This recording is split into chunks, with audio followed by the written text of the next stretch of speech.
ان کی طرف نہ دیکھا کریں، کہ حسد نہ کیا کریں کہ ان کی یہ جائیداد بھی ہم ان سے چھین لیں، یا ان سے جبراً یعنی اس طرح کے فراڈ کر کے 2 نمبر طریقے سے ہم ہتھیا لیں، تو یہ بالکل غلط طریقہ ہے۔ دنیا یہ چند دن کی ہے، کتنے دن رہنا ہے۔ حق حلال کر کے کھائیں، حق حلال کر کے اپنے اولاد کو بھی دیں، تو اس میں برکت بھی ہے، اس میں جو اللہ پاک برکت بھی دیتا ہے، اور اس میں جو ہے نا کوئی وہ کباہت بھی نہیں ہے۔ محنت مزدوری سے جو کچھ کما کے بندہ وہ کرتا ہے۔ تو بہرحال میں اپنا وقت زیادہ نہیں لوں گا آپ دوستوں کا، ہم چلتے ہیں سب سے پہلے محترم معروف سماجی شخصیت ڈاکٹر طارق شیخ صاحب کی جانب ان سے پوچھتے ہیں کہ وہ اپنی رویداد سنائیں گے کہ ان پر کیا گزری، انہوں نے کیسے پراپرٹی خریدی، کیا صورتحال ہے، وہ ہمیں بتائیں گے۔ جی محترم ڈاکٹر طارق شیخ صاحب، بہت بہت شکریہ، آپ نے اپنا قیمتی وقت نکالا اور ہمیں اپنی جو رویداد ہے وہ سنا رہے ہیں انشاءاللہ۔ تو ہم بھی سننا چاہیں گے، جو ہمارے سننے والے ہیں وہ بھی جاننا چاہیں گے کہ کیا اصل حقائق ہیں، کس طرح لوگ فراڈ کرتے ہیں، کس طرح آپ کی پراپرٹی کے ساتھ، آپ کی جائیداد جو آپ نے خریدی تھی اس کے ساتھ کس طرح دھوکہ ہوا۔ تو اس بارے میں آپ ذرا تفصیلات سے ہمیں آگاہ کیجیے گا، بتائیے گا، تاکہ ہمارے سننے والے سن سکیں، جان سکیں، تاکہ وہ بھی کل کو اگر کوئی پراپرٹی یا انویسٹمنٹ کرتے ہیں، وہاں کچھ خریدتے ہیں، تو انہیں کیا کرنا چاہیے، کیا سدباب کرنا چاہیے تاکہ ان کی پراپرٹی محفوظ رہے۔ ممتاز بڈانی صاحب، بہت شکریہ کہ آپ نے آج مجھے موقع دیا کہ میں بیرون ملک مقیم پاکستانیوں سے کچھ گفتگو کر سکوں۔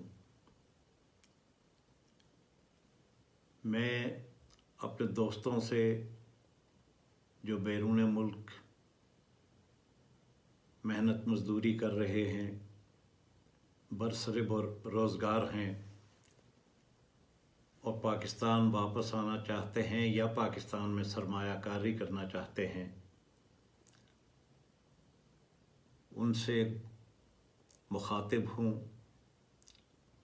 اور ان کو یہ عرض کرنا چاہتا ہوں کہ جس وقت وہ پاکستان تشریف لائیں یا پاکستان میں کوئی انویسٹمنٹ کریں تو بہت محتاط انداز میں سوچ سمجھ کر تحقیقات کرنے کے بعد اپنی محنت کی کمائی کو پاکستان میں انویسٹمنٹ کریں۔ آج کی اس گفتگو کا مقصد یا میسج ہرگز یہ نہیں ہے کہ جو ہمارے دوست، احباب، رشتہ دار بیرون ملک برسر روزگار ہیں وہ پاکستان میں سرمایہ کاری نہ کریں، ہرگز ایسا نہیں ہے، بلکہ مقصد کہنے کا یہ ہے کہ اپنی محنت کی کمائی کو بہت احتیاط سے استعمال کریں۔ اس کی وجہ میری اپنی آپ بیتی ہے، وہ کہانی جو بیرون ملک قیام کے دوران انویسٹمنٹ میں نے کی پاکستان میں، اس کے بعد میرے ساتھ دھوکہ بازی اور نوسر بازی جو ہوئی ہے، اس کی مختصر کہانی میں آپ کو سنانا چاہتا ہوں۔ میں نے تقریباً 30 سال سعودی عرب میں بحیثیت ایک فزیشین، ایک ڈاکٹر کے شب و روز محنت کی ہے۔ زیادہ تر وقت میں نے طائف میں ملٹری ہاسپٹل اور اس کے ساتھ ساتھ منسٹری آف ہیلتھ کے ہاسپٹلز میں گزارا ہے۔ تقریباً 8 سال میں نے یونیورسٹی ڈائبٹیز سینٹر ریاض میں بھی کام کیا ہے۔ جامعہ سعود سے منسلک یہ ہاسپٹل تھا،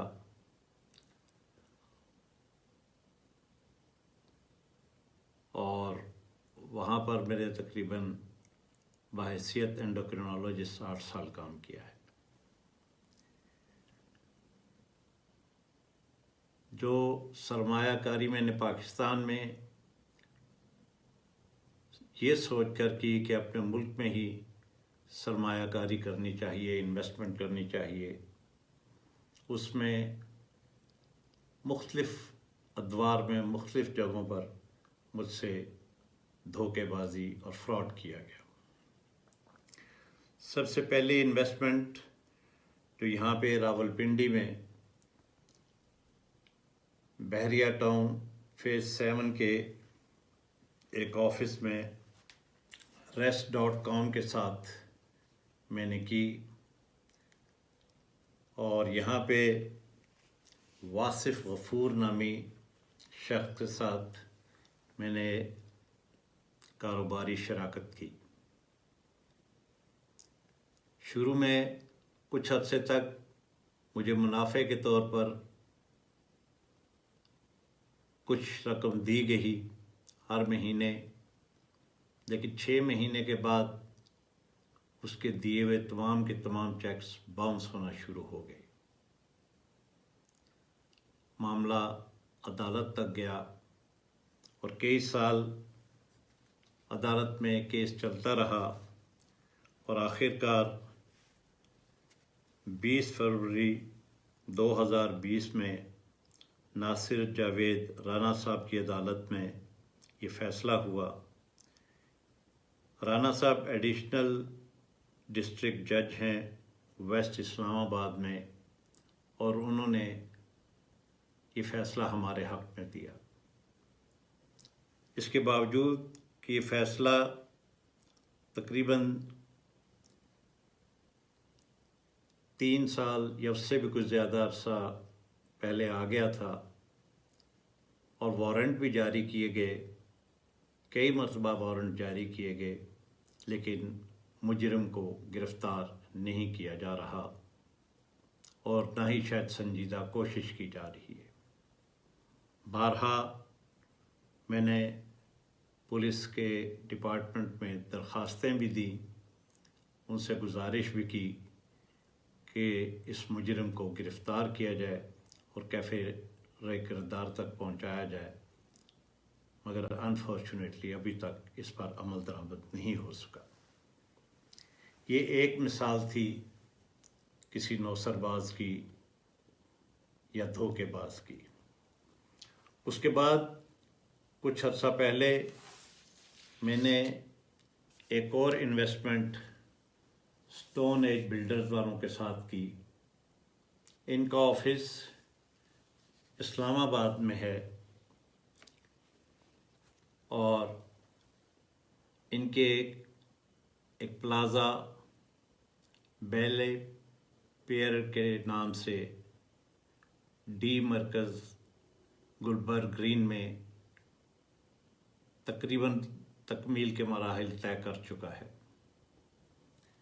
یہاں پہ 3rd فلور پہ ہم نے کچھ دکانیں، کچھ آفیسز بک کیے، ہمیں الاٹمنٹ لیٹرز دیے گئے، ہم نے کچھ اپنے پلاٹس اور دکانیں ان کی پلازا میں مرج کرنے کے بعد آفس نمبر AA01 AA02 اور AA06 کے الاٹمنٹ لیٹرز حاصل کیے۔ اس پروجیکٹ کے جو CEO ہیں جناب انجم ولائد صاحب اور احسن قریشی صاحب، ان سے متعارف کرانے کے لیے میرے پاس اسامہ سلطان صاحب تشریف لائے، جو ان کے آفس کے امپلائی تھے۔ جب ہم اپنے الاٹمنٹ لیٹرز لینے کے بعد ان کے آفس میں پوزیشن لینے کے لیے گئے، تو انہوں نے ایک عجب کہانی سنائی، اور وہ یہ کہ ان پارٹنرز کے درمیان کوئی آپس میں کاروباری معاملات پر علادگی ہو گئی ہے،